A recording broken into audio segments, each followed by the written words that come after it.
আমন্ত্রণ সংবাদ রাতে, সঙ্গে আছে আমি জেসিকা আবেদিন। আজকের মধ্যে কিছু অমীমাংসিত বিষয়ের খসড়া ও বৃহস্পতিবারে ঐক্যমত্য পৌঁছানোর বিষয়গুলোর খসড়া সনদ সব দলের কাছে তুলে ধরা হবে বলে জানিয়েছেন জাতীয় ঐক্যমত্য কমিশনের সহসভাপতি ডক্টর আলী রিয়াজ।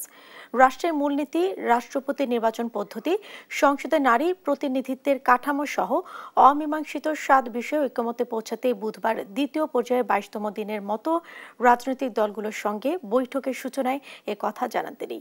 আলোচনা শুরুতে দলগুলো সংসদের নারী প্রতিনিধিত্বের কাঠামো নিয়ে বিভিন্ন মত তুলে ধরেন। আরো জানাচ্ছেন মাহবুব তামিম। বুধবার দুপুরে রাজধানীর ফরেন সার্ভিস একাডেমির দোয়েল হলে শুরু হয় জাতীয় ঐক্যমত্য কমিশনের সঙ্গে রাজনৈতিক দলগুলোর দ্বিতীয় পর্যায়ের 22তম দিনের আলোচনা।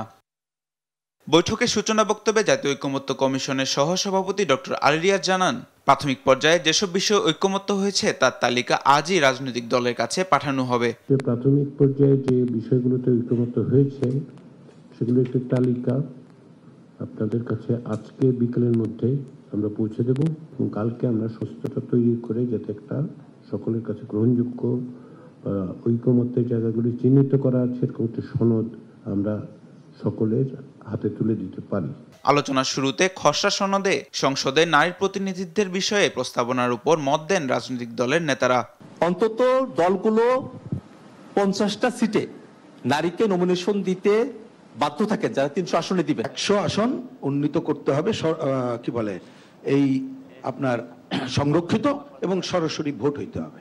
এ সময় বিএনপির স্থায়ী কমিটির সদস্য সালাউদ্দিন আহমেদ বলেন, নির্বাচনে ঐক্যমত্য কমিশন প্রস্তাবিত পর্যায়ক্রমিক 5% বৃদ্ধির মাধ্যমে 100 আসনে নারী প্রার্থী সরাসরি ভোটে অংশ না নেওয়া পর্যন্ত সংবিধানে সংরক্ষিত নারী আসনের বিদ্যমান ব্যবস্থা বজায় রাখা উচিত। যতদিন পর্যন্ত 100 পর্যন্ত গুনতে পারতেছেন না ততদিন পর্যন্ত তো এই রিজার্ভ সিটটা রাখতে হবে। তো এখানে আপনাদের আমার মনে হয় ওইভাবে চতুর্দশ সংসদটা না দিয়ে এখানে ল্যাঙ্গুয়েজটা এরকম করতে পারেন যে যখন সরাসরি নির্বাচনের জন্য মহিলাদের সংখ্যাটা 100-তে যাবে, না যাওয়ার আগ পর্যন্ত ওই 50টা বহাল থাক। এদিকে নারী প্রতিনিধিত্ব নিশ্চিতে শুধু নারীদের নমিনেশন যথেষ্ট নয় জানিয়ে জামায়াতের নায়েবে আমির ডাক্তার আব্দুল্লাহ মোহাম্মদ তাহের নারীদের নির্বাচিত হওয়া নিশ্চিতে পদক্ষেপ নেওয়ার প্রস্তাব দেন। 50 জন রিজার্ভ থাকতেই হবে, থাকার পরেও আরো কোনো মেকানিজম বের করা যায় কিনা যে যাতে করে তারা নমিনেশন হবে, ইলেক্টেড হওয়ারও কোনো ধরনের টেকনিক্যাল প্রভিশন আমরা তৈরি করতে পারি কিনা। খসড়া সনদে একমত হওয়া সংস্কার প্রস্তাবনা বাস্তবায়নের সময়কাল 2 বছর নির্ধারণের বিষয় তুলে ধরে অন্তর্বর্তী সরকারের ক্ষমতায় থাকার সময়কাল নিয়ে সন্দেহ পোষণ করেন তিনি। যে আপনারা আরো কমপক্ষে 2 বছর থাকবেন ক্ষমতায়। মাহবুব তামিম, দেশ টিভি, ঢাকা। ফ্যাসিবাদী অপশক্তি রাষ্ট্র ও রাজনীতিতে পুনর্বাসনের জন্য ওত পেতে আছে, তাই সরকারের ভুল সিদ্ধান্ত দেশের গণতন্ত্রের উত্তরণ যাত্রাকে সংকটে ফেলবে বলে সতর্ক করেছেন বিএনপির ভারপ্রাপ্ত চেয়ারম্যান তারেক রহমান। বলেন, সব নাগরিকের মত প্রকাশে নিশ্চিত করতেই নির্বাচনকে অগ্রাধিকার দেয় বিএনপি। জুলাই স্মরণে আসলে স্থাপনা নির্মাণের প্রতিশ্রুতিও দেন তারেক রহমান। সাইফুর রিপনের প্রতিবেদন, জানাচ্ছেন মোহাম্মদ সাকিব। শ্রমিক ছাত্র জনতার অভ্যুত্থান 2024 নারকীয় আশুলিয়া স্মরণে ঢাকা জেলা বিএনপির এ প্রতিবাদ সভা।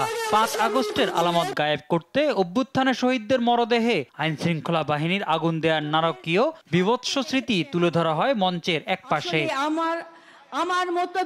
গণঅভ্যুত্থানে শহীদদের স্মৃতি স্মরণ করে কান্নায় ভেঙে পড়েন স্বজনরা। তাদের দাবি, শেখ হাসিনা সহ গণহত্যায় জড়িত সবার দ্রুত বিচার। দলের ভারপ্রাপ্ত চেয়ারম্যানের পক্ষ থেকে শহীদ পরিবারের হাতে সম্মাননা তুলে দেন বিএনপি মহাসচিব মির্জা ফখরুল ইসলাম আলমগীর। আমাদের অধিকারের জন্য যে আন্দোলন, আমাদের ভোটের অধিকারের জন্য যে আমাদের আন্দোলন, এই আন্দোলন তো আমাদের করার কথা ছিল না। এটা গণতান্ত্রিক রাষ্ট্র হওয়ার কথা ছিল 1971 সালে যুদ্ধের পরে। দুর্ভাগ্য আমাদের যে আজকে জোর করে ক্ষমতায় বসে ক্ষমতার সরকারি সংস্থাগুলোকে ব্যবহার করে তারা এইভাবে হত্যাযজ্ঞের মধ্যে দিয়ে ক্ষমতায় টিকেছিল। প্রধান অতিথির বক্তব্যে তারেক রহমান বলেন, কয়েকজন মানুষ দেশ পরিচালনা করবেন, এজন্য গেল 15-16 বছরে মানুষ জীবন দেয়নি। বিএনপি জনগণের ক্ষমতায়নের রাজনীতি প্রতিষ্ঠা করতে চায় বলেও জানান তিনি। দেশের সর্বস্তরের জনগণ কয়েকজন মানুষের হাতে রাষ্ট্রীয় ক্ষমতা তুলে দেওয়ার জন্য 1.5 দশক ধরে নিশ্চয়ই আন্দোলন অব্যাহত রাখেনি, কিংবা জুলাইয়ের গণঅভ্যুত্থানেও শহীদ হননি। জনগণ রাষ্ট্র এবং সরকারে নিজেদের অধিকার প্রতিষ্ঠা করার জন্যই স্বৈরাচার বা ফ্যাসিবাদকে হটিয়েছে, জীবন উৎসর্গ করেছে। সুতরাং সরকারে যখন যারাই থাকুক, কেউ সরকার পরিচালনা করতে চাইলে তাদেরকে অবশ্যই নাগরিকদের কথা শুনতে হবে। আশঙ্কা জানিয়ে তারেক রহমান বলেন, সরকারের ভুল সিদ্ধান্তে মাথাচাড়া দিতে পারে ফ্যাসিবাদ, উগ্রবাদ ও চরমপন্থার মতো অপশক্তি। পতিত, পলাতক, পরাজিত, বিতাড়িত ফ্যাসিবাদী অপশক্তি রাষ্ট্র রাজনীতিতে পুনর্বাসিত হওয়ার সুযোগ নিতে ওত পেতে রয়েছে। সরকারের যে কোনো ভুল সিদ্ধান্তে দেশে গণতন্ত্রের উত্তরণের যাত্রা পথকে সংকটে ফেলে দিতে পারে। বিএনপি দেশ পরিচালনার দায়িত্ব পেলে গণতান্ত্রিক আন্দোলনে শহীদদের স্মৃতি ধরে রাখতে উদ্যোগ নেবে বলেও জানান তারেক রহমান। মোহাম্মদ সাকিব, দেশ টিভি, ঢাকা। ভোটার সংখ্যা বিবেচনায় গাজীপুরে বাড়ছে 1টি আসন, আর সর্বনিম্ন হিসেবে বাগেরহাটে কমবে 1 আসন। এ তথ্য জানিয়েছেন নির্বাচন কমিশনার আনোয়ারুল ইসলাম সরকার। এছাড়াও 39টি আসনে পরিবর্তন আসছে জানিয়ে তিনি বলেন, 10 আগস্ট পর্যন্ত এ বিষয়ে দাবি ও আপত্তি নেওয়া হবে। বুধবার বিকেলে নির্বাচন ভবনে সাংবাদিকদের এসব কথা জানান ইসি আনোয়ার।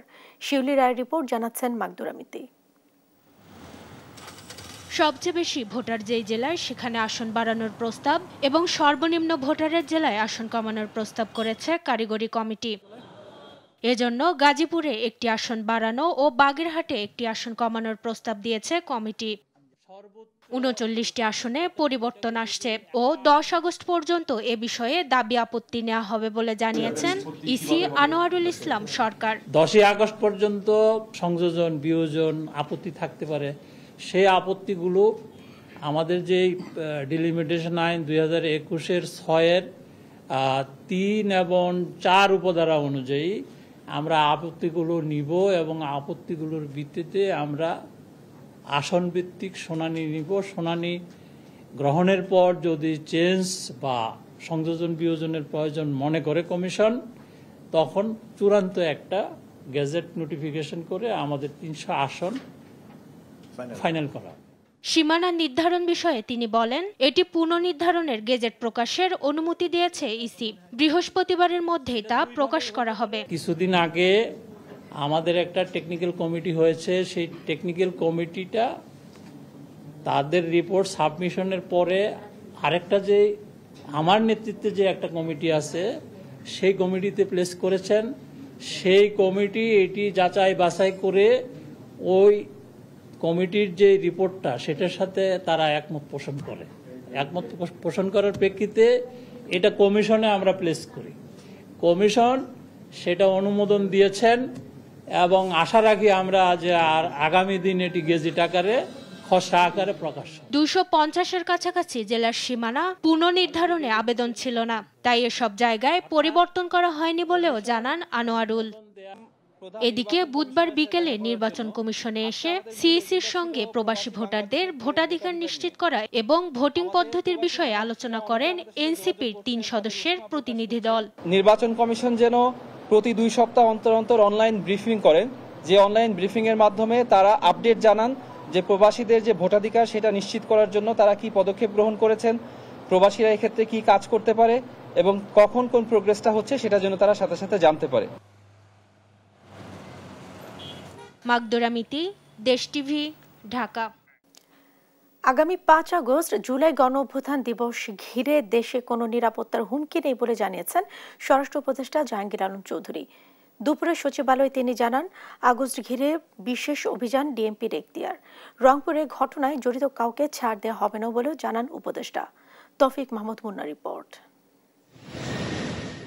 গেল বছর 5 আগস্ট ছাত্র জনতার আন্দোলনের মুখে দেশ ছাড়তে বাধ্য হন তৎকালীন প্রধানমন্ত্রী শেখ হাসিনা। পার হতে চলেছে প্রায় 1 বছর। এই উপলক্ষে চলতি বছরের জুলাই আগস্ট নিয়ে নানা কর্মসূচি নিয়েছে সরকার। 5 আগস্ট পালিত হবে জুলাই গণঅভ্যুত্থান দিবস। বুধবার দুপুরে সচিবালয়ে দেশের চলমান আইন শৃঙ্খলা পরিস্থিতি নিয়ে কথা বলেন স্বরাষ্ট্র উপদেষ্টা। সারা দেশ আইন শৃঙ্খলা বাহিনীর নিয়ন্ত্রণে রয়েছে উল্লেখ করে তিনি বলেন, 5 আগস্ট ঘিরে কোনো হুমকি নেই। না, 5 আগস্ট ধরে কোনো ধরনের কোনো নিরাপত্তার কোনো সমস্যা নেই, সবকিছু আল্লাহ দিলে ভালোভাবে। আগস্ট সামনে রেখে ডিএমপির বিশেষ অভিযান শুধুমাত্র ঢাকা মেট্রোপলিটনে চলছে, জানান স্বরাষ্ট্র উপদেষ্টা। এটা হলো ডিএমপির অভিযান, এটা পুরা বাংলাদেশের না, এটা ডিএমপির একটা অভিযান হচ্ছে। এটা ডিএমপির কাছে জিজ্ঞেস করলে আপনারা ডিটেলস জানতে পারবেন। বিভিন্ন সময়ে বিভিন্ন প্রয়োজনে বিভিন্নটা করা হয়। যেমন ধরেন এখন আপনারা এই ইনফরমেশন জন্য আমরা তাড়াতাড়ি ধরছেন, ওটা কখনো দরকার হয়েছে দেখে ধরছে। এখন এইটা বিশেষ অভিযানটার ব্যাপারে আপনারা ডিএমপি কমিশনারের ওখানে ডিটেল আপনি। রংপুরের গঙ্গাচড়া উপজেলার ঘটনায় কাউকে ছাড়া হবে না বলে হুঁশিয়ারি দেন স্বরাষ্ট্র উপদেষ্টা। আপনারা জানেন তাদের আমরা সবাই তৌফিক মাহমুদ মুন্না, দেশ টিভি, ঢাকা। দক্ষিণ পশ্চিমাঞ্চলের শীর্ষ সন্ত্রাসী কালু বাহিনীর সেকেন্ড ইন কমান্ড ও শীর্ষ সন্ত্রাসী জাহাঙ্গীর লিপ্টনের সহযোগী মুকুল মেম্বারকে গ্রেফতার করেছে পুলিশ। বুধবার দুপুরে পুলিশের যৌথ অভিযানে কুষ্টিয়া সদর থেকে তাকে গ্রেফতার করা হয়। পুলিশ জানায়, মুকুল দীর্ঘদিন ধরে কুষ্টিয়া শহরের বিভিন্ন দফতরে আতঙ্ক সৃষ্টির জন্য গোলাগুলি ও নদীপথে ডাকাতি সহ বিভিন্ন অপকর্ম করে আসছিল। সে জাসদ গণবাহিনীর দক্ষিণ পশ্চিমাঞ্চলের শীর্ষ সন্ত্রাসী কালু বাহিনীর সেকেন্ড ইন কমান্ড হিসেবে কাজ করত। মুকুলের নামে হত্যা, ডাকাতি, চাঁদাবাজি সহ একাধিক মামলা রয়েছে এবং 2টা মামলার এজাহার নামে আসামি ছিল। সেই মামলায় আমরা ওকে 2024 সালে 20 অক্টোবর একবার অ্যারেস্ট করেছিলাম। ওই দিন আমরা জামিনে আসছে। আসার পরে থেকে বিভিন্ন ধরনের অপকর্ম করে আসছে। তো সেই আমাদের তদন্ত এবং গোয়েন্দা তথ্যের ভিত্তিতে ওকে আমরা অ্যারেস্ট করে নিয়ে আসছি। এখন আমরা একটা মামলায় ওর বিরুদ্ধে তদন্তপ্রাপ্ত মামলায় আমরা বিজ্ঞ আদালতে চালান করব। পরবর্তীতে আমরা রিমান্ডে এনে জিজ্ঞাসাবাদে ওর কাছ থেকে আরও তথ্য নিয়ে আমরা সেটা নিয়ে কাজ করব। এই ছিল এখনকার সংবাদ রাত। পরের বুলেটিন দেখার আমন্ত্রণ রইল। ধন্যবাদ সাথে থাকার জন্য।